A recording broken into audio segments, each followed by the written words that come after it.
Hello, today we are using our letter flashcards as part of a letter game on our kitchen table. I chose several uppercase letters and several lowercase letters, mixed them up on the table. Some are upside down and some are right side up.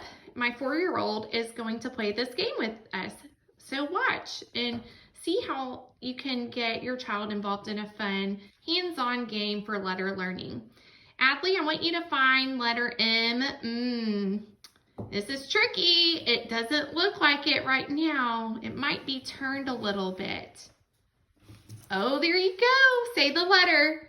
M. Very good. Can you turn it the way we read it? Yeah. I asked them to turn it so that we know it's not a W and that's an M. It could look like a W if it were upside down. Good. Now find the letter A. Is that uppercase or lowercase? Uppercase. Is there another A? Yeah. All right. Which one is the lowercase A? This one. Say A. A. Tell me what starts with A. Acorn and apple. Very good.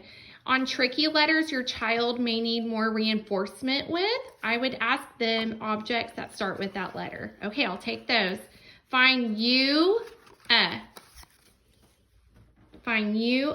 What letter is that? Yeah. Very good. What sound does it make? I like to ask what the name of the letter is and what sound it makes. Okay, go ahead and find teat. Teat. What letter is that? T. What sound does it make? What starts with T? Tiger. Can you think of one more thing that starts with T? Tag.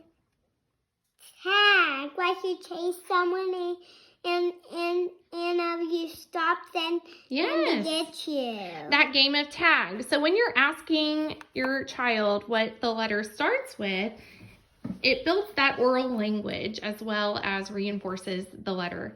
I hope this is something fun you can do with your child. Have a good day. Bye.